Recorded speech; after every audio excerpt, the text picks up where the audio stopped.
친구 한번 가볼까요? 네. 네, 안녕하십니까. 저는 대전 동신고학고등학교에 재학 중인 최중원이라고 합니다. 네, 저는 이제 지구과학 올림피아드를 출전해서 이제 수상을 해왔는데요. 제가 드리고 싶은 말씀은 첫 번째로 자연과학과 같은 많은 시간이 걸리고 많은 예산이 필요한 그런 과학들은 단기간에 성과가 나오지 않는 경우가 많습니다. 그런데 지금까지의 대한민국은 이제 성과 위주의 그런 발전으로 이제 대한민국이 발전해왔는데, 이제 이러한 기존의 성과주의적인 그런 걸 바꾸고 또 이제 지구과학 같은 경우에는 점점 입지가 좁아지고 있는 상황입니다. 그래서 이런 지구과학과 같은 비주류인 그런 자연과학들의 입지를 더 늘려주셨으면 하는 바람이 있고, 그리고 이제 외국의 미국 같은 걸 보면은 다르파라고 하는 되게 아주 한 번에 도달할 것 같지 않은 아주 미래지향적인 기술을 아주 오랜 거금과 시간을 들여서 만든 기관이 있습니다. 그런 기관이 우리나라 같은 데도 도입이 되어서 뭔가 많은 기술 개발이 될 수 있도록 그런 게 생겼으면 좋겠습니다. 네, 감사합니다. 네, 고맙습니다.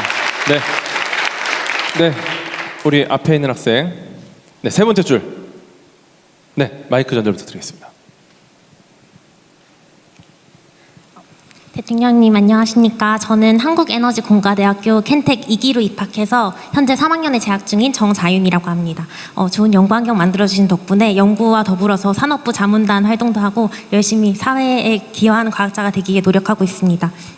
제가 아직 20대 초반이긴 하지만 제가 느낀 우리 사회는 새로운 시도보다는 검증된 선택을 좀 중시하는 경향이 있는 것 같고, 남다른 선택을 하면 그게 특별하다기보다는 무모하거나 불확실하다 이렇게 인식하는 것 같습니다. 저 역시나 서울의 이런 명문 대학들 대신에 지방에 생긴 신생 대학의 총장 장학생이 되는 것을 선택하면서 주변으로부터 많은 우려와 걱정의 말씀들을 너무 많이 들었어.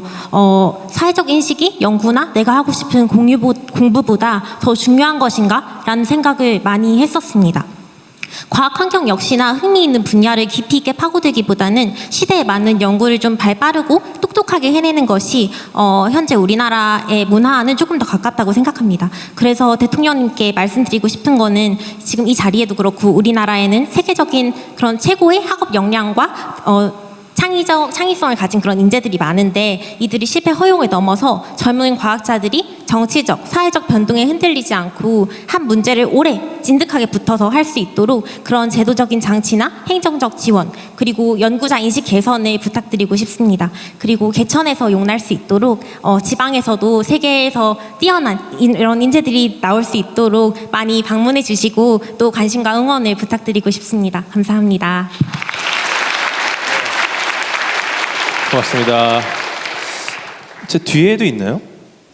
뒤에서 한번 해볼까요? 우리 맨 뒤에 있는 손 드셨나요?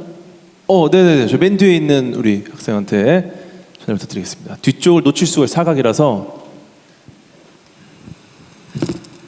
네, 안녕하세요. 저는 한국과학기술원 김재철 AI대학원에 재학 중인 박사과정 정소영이라고 합니다. 네, 우선 굉장히 이번 정부에서 LLM이나 뭐 AI를 연구하기 위한 굉장히 많은 GPU나 자원 등을 지원을 해주시고 계신데, 사실 이런 과제에서 정말 얻을 수 있는 자원이 많지만 이 과제들이 사실 1년마다 성과 및 실적을 평가해서 이제 새로운 이제 이 자원을 계속 쓸 수 있을지 없을지를 좀 평가하는 그런 시스템으로 많이 진행이 되고 있는 것 같습니다. 하지만 특히 이런 LLM이나 AI를 개발하기 위해서는 굉장히 오랜 시간이 필요할 수도 있는데, 이런 연속성을 좀 고려해 주셔서 이런 1년 단위로 평가하는 것이 아닌 좀 연속적으로 평가하고 그런 시스템을 만들어 주셨으면 좋겠다고 생각을 합니다. 감사합니다. 네, 고맙습니다. 네, 우리 저쪽에 있는 남학생. 네, 손 높이 들고 있는. 네, 마이크 전달 부탁드리겠습니다. 네. 예상했던 시간 대비 질문 숫자가 굉장히 많습니다. 네, 아주 효율적인 진행이 되고 있는 것 같습니다.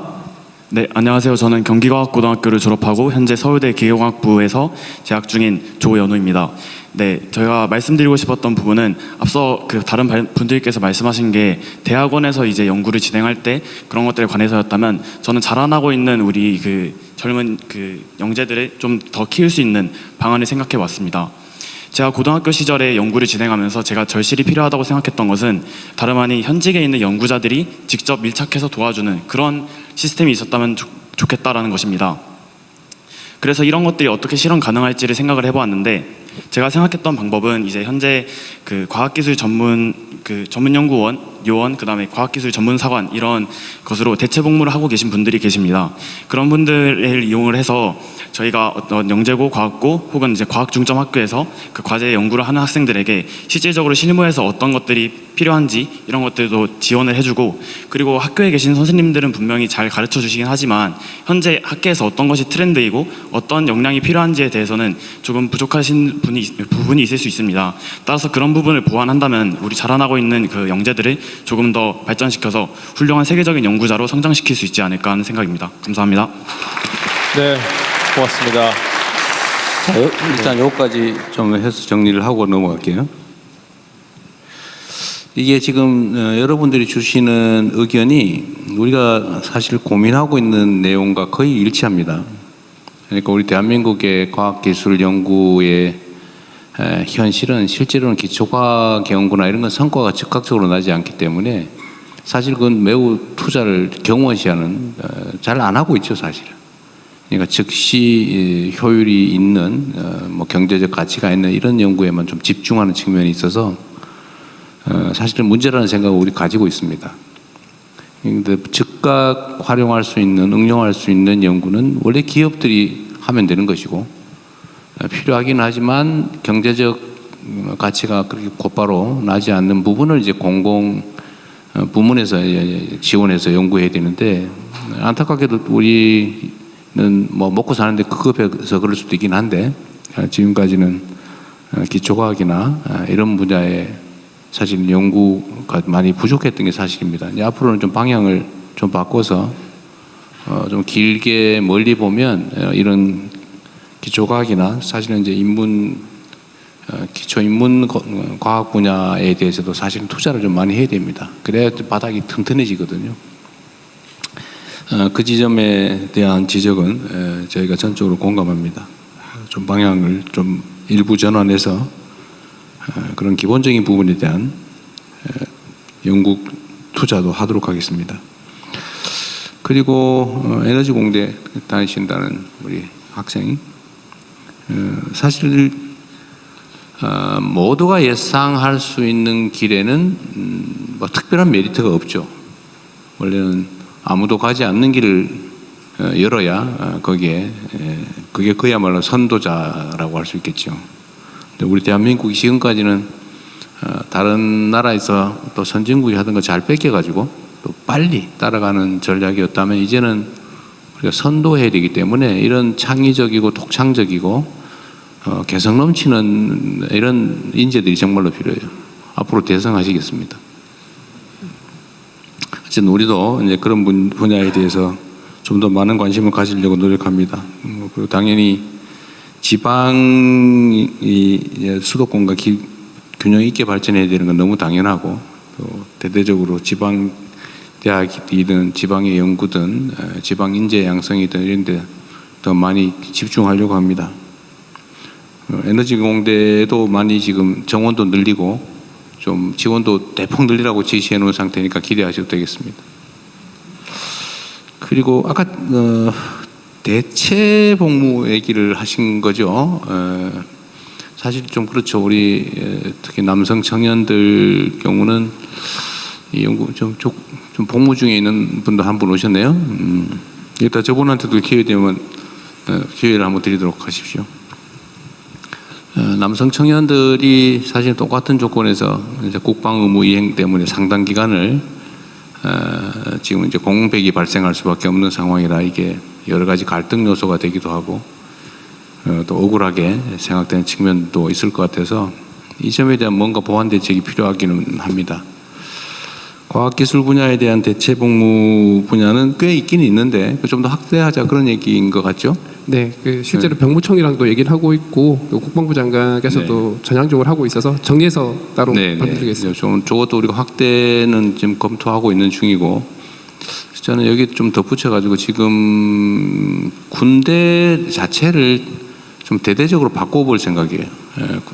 지금까지는 병력 숫자 그리고 보병 중심의 군대 체제였다면 이제는 사실 우리가 현실적으로 보더라도 완전히 장비와 무기 경쟁이 돼 있는 상태라서 군 체제도 대대적으로 바꿔야 되고 병력도 그냥 단순히 숫자를 때우는 정도 숫자의 문제가 아니라 이제는 장비 무기 체계 중심으로 바꿔야 되기 때문에 병력도 전문가로 다 양성을 해야 되는 상황입니다. 그래서 그것도 지금 체제 개편을 하는 중인데 군대에 복무하는 시간이 청춘을 낭비하는 시간 때우는 그런 안타까운 시간이 아니라 그 기회에 첨단 무기 체계나 장비 또 첨단 기술을 익히는 기회로 만들려고 지금 체제 개편을 지금 검토하고 있습니다.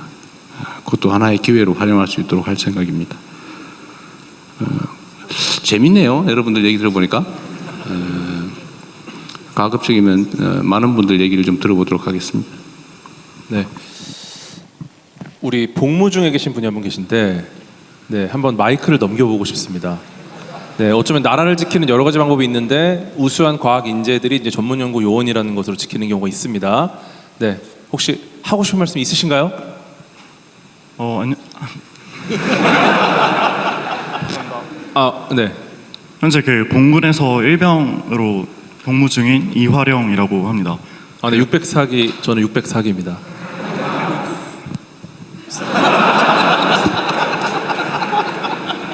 네.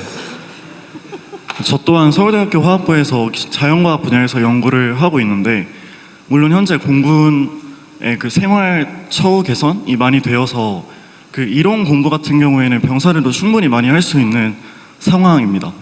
근데 제가 한 가지 부탁드리고 싶은 점은 아무래도 기초과학 분야는 이론 공부와 실제 연구 경험 간에 메울 수 없는 차이가 있다고 생각을 하는데 아무래도 복무 중에 있으면 그런 연구 경험에서 뒤처진다는 느낌을 받는 것 같기도 합니다.